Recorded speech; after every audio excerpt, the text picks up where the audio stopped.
Laws of motion for horizontal, यानी laws of motion में हमें जाना है मोशन ऑफ कनेक्टेड बॉडीज का पार्ट 1 और पार्ट 2 वीडियो हम लोग पढ़े हैं और पार्ट 3 है। तो पार्ट 1, पार्ट 2 और पार्ट 3 अगर हम लोग अच्छी तरह से पढ़ लेते हैं तो किसी भी प्रकार की बुक होगा उसमें हम लोग न्यूमेरिकल सोल्व कर सकते हैं, ठीक है, या थ्योरी बेस पे क्वेश्चन हो उसे भी हम लोग सोल्व कर सकते हैं।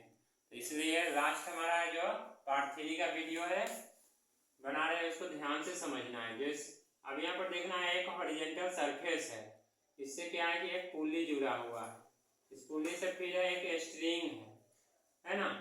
तो यह स्ट्रिंग जो है जुड़ा हुआ है और यहाँ भी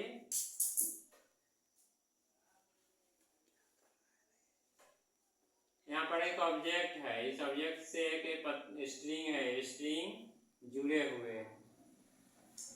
आप कहने का मतलब है जो ये ऑब्जेक्ट है जिसका मास हो गया m1 और इसका मास हो गया m2 हो गया, इस पे टेंशन लग रहा है T, याद रखना है, इस पे भी टेंशन लग रहा है T।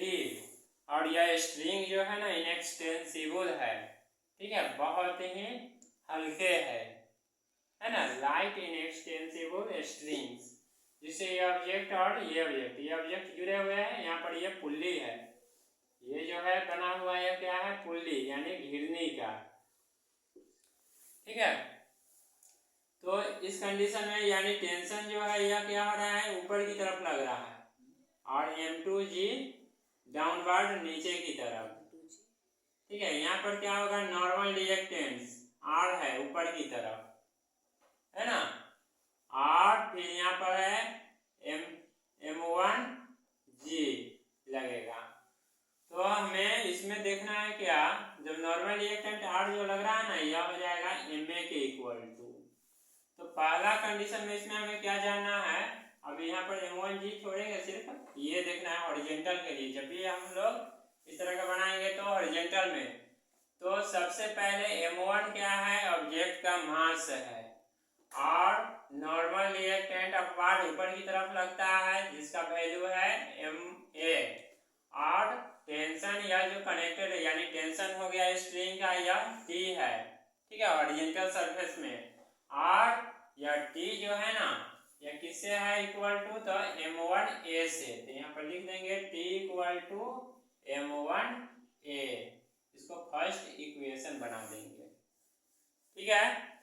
फिर इस कंडीशन में अब हमें देखना है इसमें क्या होता है कि T अपवार्ड ऊपर की तरफ लग रहा है, ठीक है, तो एक्सीलरेशन इसका क्या होगा, M2 नीचे है तो डाउनवर्ड नीचे की तरफ, ठीक है।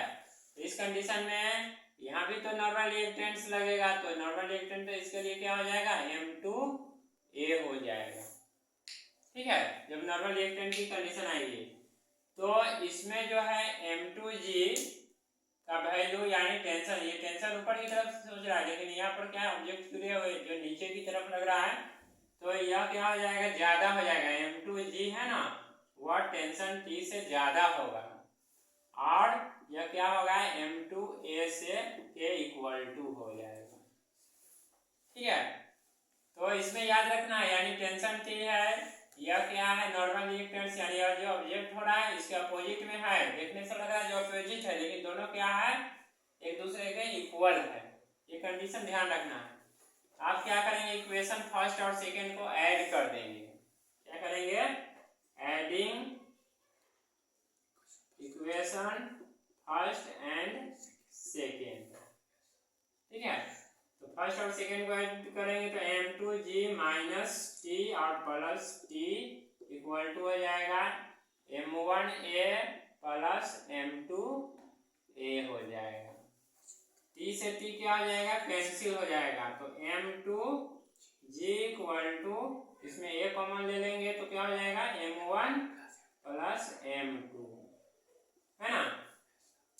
तो कॉमन एक्सीलरेशन इस कंडीशन में हमें निकालना है, तो A इक्वल टू कर देंगे तो M2G bye M1 plus M2, ये हमारा हो गया, ठीक है।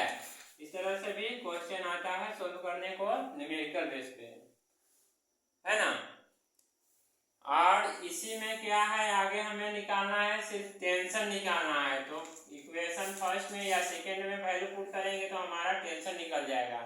तो सबसे इजी वाला इक्वेशन कहाँ है, इसमें है, फर्स्ट इक्वेशन है।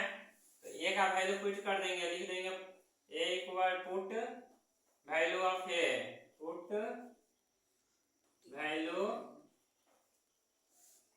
पुटिंग कर देंगे वैल्यू ऑफ ए, ठीक है।